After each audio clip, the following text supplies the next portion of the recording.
Hello, everyone. It's Aunt the Astro Chick, and today I wanted to talk about Chiron in Aries and the big Chiron return that occurs at 50 for everyone, because it's happening for me this year. And there's a huge swath of Generation X, my generation, that has Aries Chiron, and I wanted to talk about the archetype, some of the themes associated with this placement, and also the fact that the United States of America has an Aries Chiron that has been returning for a couple of years, and the final conjunction occurs in February of this year. So we're going to examine that as well. So let's get started. Aries is the first sign of the zodiac.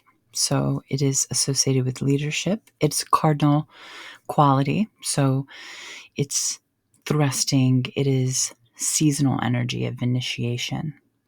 The archetype of Aries is the warrior. Mars rules Aries, so therefore we can see many of the Mars archetypes are Aries archetypes. The warrior, the brave soldier, even the impetuous child. That's an Aries archetype as well, because we all evolve from somewhere. We start out very young and inexperienced, and we can work our energy over time. But Aries is very fresh and very young. It's also very quick. So it lights up real fast and it burns out real fast. It's face-to-face energy. So if Aries has an issue with you, it's going to come straight at you with it. And therefore, they are not the one. It's a little joke because they are the one. But anyway, Aries archetype is very strong, very courageous, very brave, very fast, very active. It is Mars rules action and thrusting our will upon life, thrusting our will upon others, thrusting our will upon projects and anything that we can thrust upon. But I digress. Aries, the first sign of the zodiac, the one, the initiator, fire sign. So very passionate, very inspired. Oftentimes Aries get what you call fired up by being inspired by something. So Aries is an extremely active type of energy. America has been having a Chiron return for about a year now. So last year, when we had the great North American solar eclipse, it occurred on April 9th of 2024. And the chart for that solar eclipse, which everyone in America, or many people, not everyone, but many Americans actually observed that solar eclipse. And we won't have another solar eclipse, a total solar eclipse like that, for 20 years. All right. So it was kind of like a very rare type of thing for us to observe together. But the chart of that moment has the sun and the moon at the same degree as Chiron. Okay. And Chiron was actually returning in America's chart at that time. So it's an extremely powerful type of energy to have an eclipse on top of, in conjunction with Chiron, but also for it to be happening during America's Chiron return, because I think that infuses that ecliptic energy in that placement. And so, an eclipse, it means change. And I don't know what change will be, because I want to be optimistic, but at the same time, we kind of see where things are going. Okay. So I think more violence upon our children, or at least possibly if our country goes to war, conscription is a fear of mine, that would not be cool. But also, if it came to the very end, if the transit Chiron came to the very end of Aries, which happens this year and next year, extremism when it comes to Aries issues of war and violence might come into fruition. I mean, we might have an agitation in the Aries areas of our life. And for Americans, if you go by the American chart, that's our children and the things that we create. So whether it's having issues with manufacturing, trying to get that back going, or the issues with that we have with how much money we spend on the military industrial complex. That's, and also how the price that we pay for allowing guns to be so unfettered in America, and the fact that more children die because of gun violence than anything else. You would think that an epidemic of that proportion would spur us to change laws to protect our kids, but yet, no, nobody thinks it's time for that yet. So, it's a very frustrating type of energy.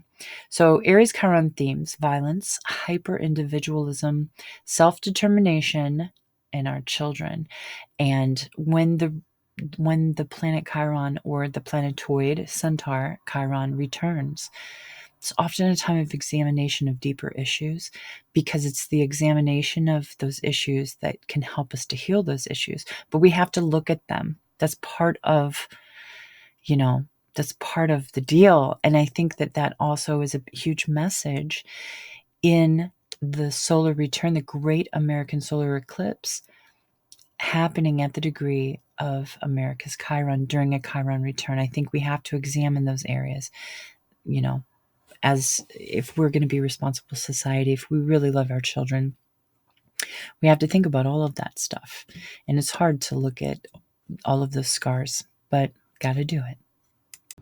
Aries Chiron themes. All right, for Gen X. So Gen X, there's a huge swath of us with Aries Chiron, because it's in Aries from 68 to like 77, 76, 77. There's, always a retrograde that will bring it back to the end degrees and before it moves on for certain. So in 2026, Chiron will move into Taurus, but it will move back into Aries. It'll have that little back and forth at the very end. Long-winded planets do this in astrology. They kind of tick-tock over the anaretic degree, that last degree.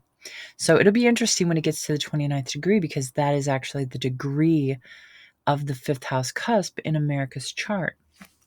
But for Gen X, some of the themes that I see a lot of when it comes to how we deal with our Aries Chiron, it's we deal a lot with our childhood crap by joking about it. We joke about how we were abused. I think we use those. That's a coping mechanism, humor. We also talk about, having to do things on our own, being left alone, cooking on our. We had a lot of like self-sufficiency when we were younger. So we took care of ourselves. We took care of our siblings. Sometimes we took care of our parents. But many of my generation, I know a lot of my peers, they face their childhood crap with courage, right? A courageous spirit and a determination that we're not going to be like our parents, right? I think that we have this image of toughness because we were very scrappy growing up. We were very physical. We rode bikes a lot. We would fight a lot. We also got our asses beat. And we were probably the last generation to actually get corporal punishment in school, because I remember the principal's paddle when I went to school, but my younger siblings never had to deal with that, and they were all born in the early 80s. So I could safely say that Aries Chiron Generation X, we were the last kids to get beaten in school by our principals, right? So there's a lot of tropes to our generation that are Chiron themes of the Aries Chiron, which I just find it very funny. And I guess that's the medicine for my generation, is we just kind of laugh about our pain, right? So I made a little list here for the cycles of Chiron. You can see right up there at the top, I put Aries first because that's the longest cycle, 8-ish years.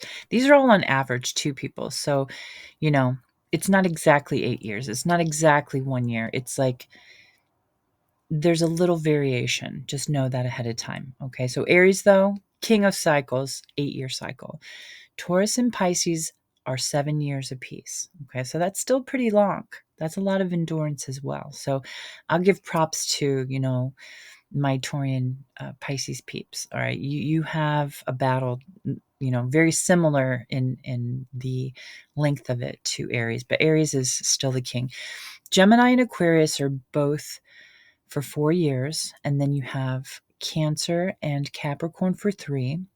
Then you have Leo, Scorpio, and Sagittarius. They're 2-ish, so a little more, a little less. And then Virgo and Libra are both just 1 year, give or take a little bit. I think Virgo's like 1 year, 10 months, and then Libra's like one year, 3 months, something like that. You see how it varies just a little bit. But I like to giggle sometimes when I see Libra Chiron generational kids, which are my children. All right, my oldest son has a Libra Chiron, so opposite mine, right? And it's funny because they anticipate such a horrible Chiron return, and it's like, kids, you could probably sleep through your Chiron return, but for someone with like an Aries Chiron, which are your parents' generation, my generation, we have a 2-year return. You heard it. About 2 years, Chiron comes to the point where it is in our natal chart. So at 50 years old, that is the beginning of the return. So around my birthday, it's actually in July of this year, Chiron will come to the degree in my chart for the first time. Okay. And then it will repeatedly come back to that point in my chart over the next 2 years 4 times. So, or 3 times. So altogether, it will come to that point 4 times over 2 years.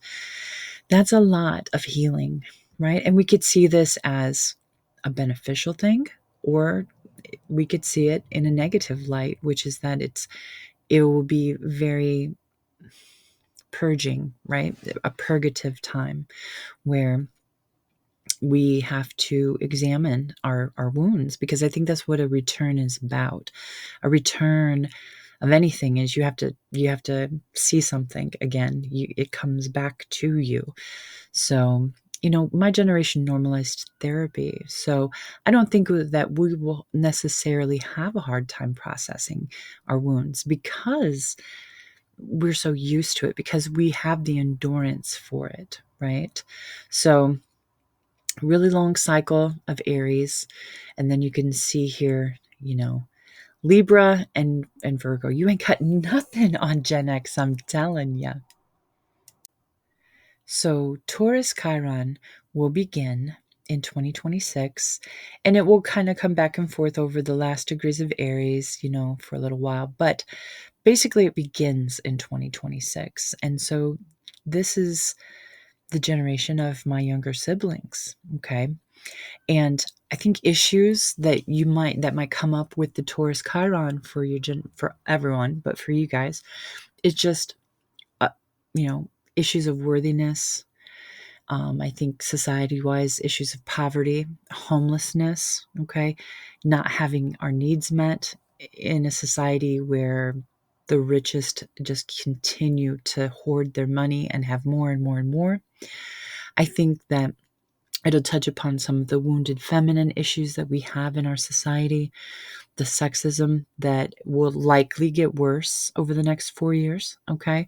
And also just the materialism of the world and, a need versus a want, and the expense that everything costs, right? And the actual value of the dollar. So money will also be a wound, not having enough money, or your money not really having the power that it used to. I think these are some of the things that might come up when Chiron ingresses into the sign of Taurus. So we'll keep our eyes out. Thanks for watching, everybody. If you enjoyed this content, you could like and subscribe to my channel. I'm going to try to push out some more astrological content on the happenings of the year, watching that Mars retrograde cycle. Venus will be going into a retrograde cycle in March, and just all of the shifting that's occurring. We have all of the outer planets are going to be in new signs this year. So it's something to pay attention to, but I hope that you have a wonderful week, and I'll catch y'all later. Bye.